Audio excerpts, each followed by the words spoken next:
ഞാനിന്ന് ചെയ്യാൻ ഉദ്ദേശിക്കുന്നത് ഒരു ഫിഷ് ഗ്രില്ലിംഗ് ആണ്. അത് വീട്ടിൽ നമ്മളുടെ അവൈലബിൾ ആയിട്ടുള്ള ഒരു ഡ്രോയർ, ഇരുമ്പ് മേശയുടെ ഒരു ഡ്രോയറാണ്. ആ ഡ്രോയർ വെച്ചിട്ടാണ് ഞാനിന്ന് ഗ്രില്ല് ചെയ്യാൻ ഉദ്ദേശിക്കുന്നത് കേട്ടോ. ഞാൻ നിങ്ങളത് കാണിച്ചു തരാം. ഇന്ന് നമ്മൾ ചെയ്യാൻ പോകുന്നത് ഫിഷ് ഗ്രില്ല് ചെയ്യാനുള്ള കാര്യത്തിലേക്ക് നമുക്ക് ആദ്യം അതിൻ്റെ പ്രിപ്പറേഷൻ ചെയ്ത് തുടങ്ങാം. ഓക്കെ ആൻ്റണി, ആ ഫിഷിങ്ങൊന്നും എടുത്ത്. ഇതാണ് ആൻ്റണി, എൻ്റെ വൈഫിൻ്റെ അനിയത്തിൻ്റെ ഹസ്ബൻഡ്. ഞാൻ പഴയ വീഡിയോയിലെല്ലാം ഞാൻ പറഞ്ഞിട്ടുണ്ട് ആൻ്റണിയെ കുറിച്ച്. ആൻ്റണി ഒരു മേജർ ഹാർട്ട് സർജറിയും കഴിഞ്ഞു, വാൽവെല്ലാം മാറ്റി വെച്ചു, 2 സ്ട്രോക്കും കഴിഞ്ഞ ഒരു വ്യക്തിയാണ്. അപ്പോൾ ഇതൊക്കെ വളരെ ധൈര്യപൂർവ്വം ഞങ്ങളുടെ കൂടെയൊക്കെ ഒന്നിച്ച് ജീവിക്കണമെന്ന് എൻ്റെ വലിയൊരു അത്ഭുതം തന്നെയാണ്. അപ്പോൾ നിങ്ങൾക്ക് ഈ ആളെ നേരിട്ട് പരിചയപ്പെടാം. ഇതാണ് ഞങ്ങളുടെ സ്വന്തം ആൻ്റണി.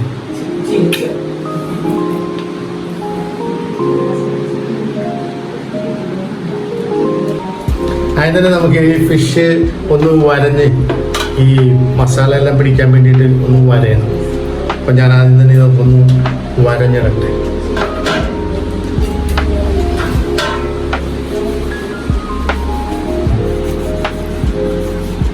ഇനി നമുക്ക് മസാലകൾ മിക്സ് ചെയ്യാനായിട്ടുള്ള കാര്യത്തിലേക്ക് കിടക്കാം. ഇത് ഒരു 1/4 ടീസ്പൂൺ മഞ്ഞൾപ്പൊടി, ഇത് ഒരു 3 സ്പൂൺ മുളക് പൊടി, ഇത് ജിഞ്ചർ ഗാർലിക് പേസ്റ്റ്, ഇത് ഒരു ആവശ്യത്തിന് ഉപ്പ്, ഇത് കുരുമുളക് പൊടി. ഇത് നന്നായിട്ട് മിക്സ് ചെയ്ത് വേണം പുരട്ടാൻ.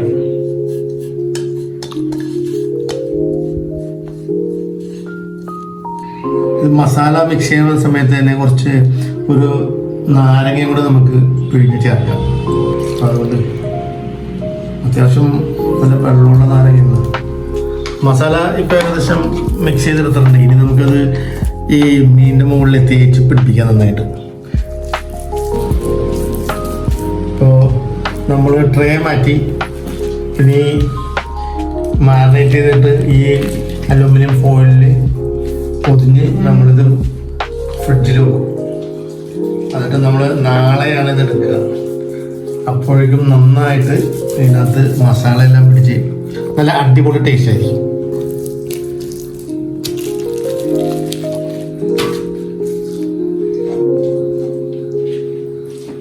മീനിൽ മസാലയൊക്കെ നമ്മൾ പുരട്ടി കഴിഞ്ഞ് ഇനി ഇതിപ്പോൾ ഈ അലൂമിനിയം ഫോയിൽ ചുരുട്ടി നമ്മൾ അതിനെ പൊതിഞ്ഞ് നമ്മൾ ഇത് ഫ്രിഡ്ജിലേക്ക് വെക്കും. അപ്പോൾ ഞാനിത് ഒന്ന് റോൾ ചെയ്തെടുക്കുകയാണ്. റോൾ ചെയ്ത് എല്ലാം ചെയ്ത് ഫ്രിഡ്ജിലോട്ട് വെക്കാനുള്ളതാണ്. അലൂമിനിയം ഫോയിലാകുമ്പോൾ അതവിടെ ഇരുന്നത്. ഇങ്ങനെ പറയും ആ പാത്രം ഒന്ന് എടുക്കും.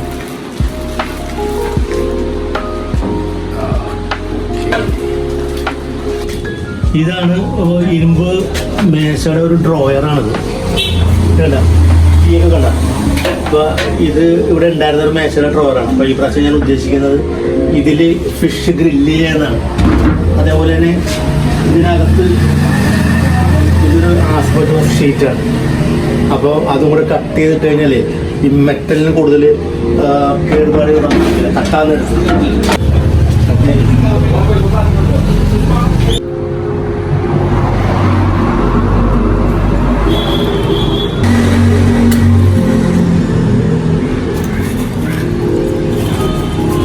അപ്പോൾ ഇന്നലെ മാരിനേറ്റ് ചെയ്ത് ഫ്രിഡ്ജിൽ വെച്ച ഫിഷ് ഞാൻ പുറത്തെടുത്ത് ഇനി ഗ്രില്ല് ചെയ്യാൻ വേണ്ടിയിട്ട് അവിടെ കനലെല്ലാം റെഡിയാണ്. അപ്പോൾ ഞാൻ അതിന് വേണ്ടിയിട്ട് ഫിഷ് ഞാൻ ഫ്രിഡ്ജിൽ നിന്ന് എടുത്താണ്. ഒരു അരമണിക്കൂറായി ഞാൻ പുറത്ത് വെച്ചേക്കാം. അതിനായിട്ട് അതിൻ്റെ ബൗളിലേക്ക് മാറ്റിയാണ് ഫസ്റ്റ്.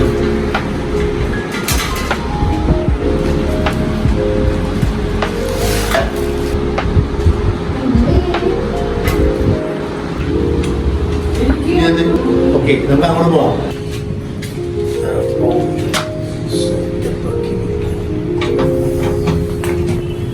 ആദ്യമായിട്ടാണ് ഞാനിങ്ങനെ ഒരു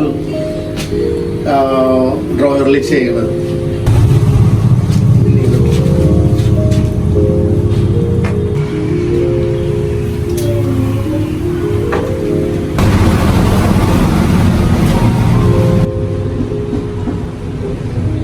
ഇപ്പോൾ ഏകദേശം നല്ല മണമൊക്കെ വരുന്നുണ്ട്, സാധനം സെറ്റായിട്ടുണ്ട്. അപ്പോൾ ഞാനിത് എടുത്തിട്ട് ഒന്ന് നമുക്ക് കഴിക്കാനുള്ള ഒരു സെറ്റപ്പ് ഉണ്ടാക്കാം. അപ്പോൾ നമുക്ക് അകത്തേക്ക് പോവാം. എന്തായാലും ഇപ്പം നല്ല മണമൊക്കെ വരുന്നുണ്ട്. ഓക്കെ, ഇപ്പം നമുക്കിത് സെർവ് ചെയ്യാനുള്ള ഒരു സെറ്റപ്പിലേക്ക് മാറാം. ഏതായാലും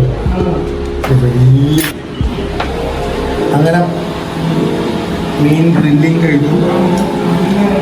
ഇനി നമുക്കിത് കഴിച്ചു നോക്കാം എങ്ങനെയുണ്ട്, അടിപൊളിയാണോ ഇല്ലെന്ന്.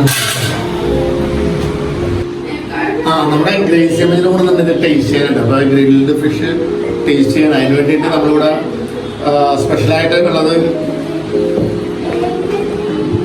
ഇത് നെല്ലിക്ക ഉപ്പിലിട്ടത് ചതച്ച് ക്രഷ് ചില്ലി വേപ്പിലേക്ക് ഇട്ട് വെച്ചതാണ്.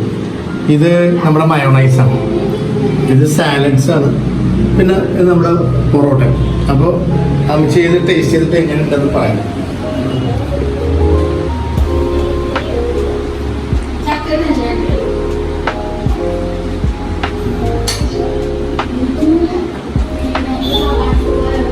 എന്നിട്ട് കൊള്ളാമോ? ഞാനും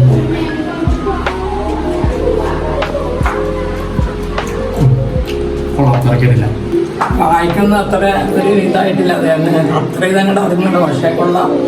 അമ്മച്ചി ഹോസ്പിറ്റലായിരുന്നു. ആൻജിയോപ്ലാസ്റ്റിക് കഴിഞ്ഞ് 14-ാം തീയതി വന്നതേ ഉള്ളൂ. അപ്പോൾ അതിൻ്റെ ആയിട്ടൊരു ബുദ്ധിമുട്ട് വായിക്കൊക്കെ ഉണ്ടെന്നാണ് അമ്മച്ചി പറയണം. അമ്മച്ചിക്ക് ഒരു കുറച്ച് കഴിഞ്ഞ 1.5 ആഴ്ചയായിട്ട് കുറച്ച് വലിയ ബുദ്ധിമുട്ടൊക്കെ ആയിരുന്നു. അത് കാരണം ഒന്ന് ആ ഹോസ്പിറ്റലിൽ ചെന്നപ്പോൾ ഡോക്ടർ പറഞ്ഞു ആൻജിയോഗ്രാം ചെയ്യണമെന്ന് പറഞ്ഞു. അത് കഴിഞ്ഞപ്പോൾ തന്നെ ബ്ലോക്ക് ഉണ്ടെന്ന് പറഞ്ഞു. ആൻജിയോപ്ലാസ്റ്റി ചെയ്തു കഴിഞ്ഞ ബുധനാഴ്ച. ദൈവത്തിൻ്റെ വലിയൊരു അനുഗ്രഹം കൊണ്ട് വലിയ കുഴപ്പമൊന്നുമില്ലാതെ അമ്മച്ചിപ്പോൾ സുഖം പ്രാപിച്ച് വീട്ടിലെത്തി. ഇന്നത്തേക്ക് 9 ദിവസമായി. ഇപ്പോൾ കുഴപ്പമൊന്നുമില്ല. എല്ലാവരും അമ്മച്ചിക്ക് വേണ്ടി പ്രാർത്ഥിച്ചിട്ടുണ്ടാവും. അമ്മച്ചിനെ ഓർക്കണുണ്ടാവും. എല്ലാവരും അമ്മച്ചിനെ ഇനിയും ഓർക്കണം.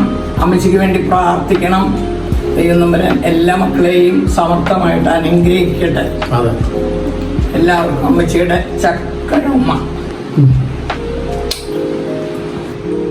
അപ്പോൾ ഇന്നത്തെ വീഡിയോ ഞാനിവിടെ വൈൻഡപ്പ് ചെയ്യുകയാണ്. ഇനി അടുത്ത വീഡിയോ കാണുന്നവരെ ബൈ ബൈ.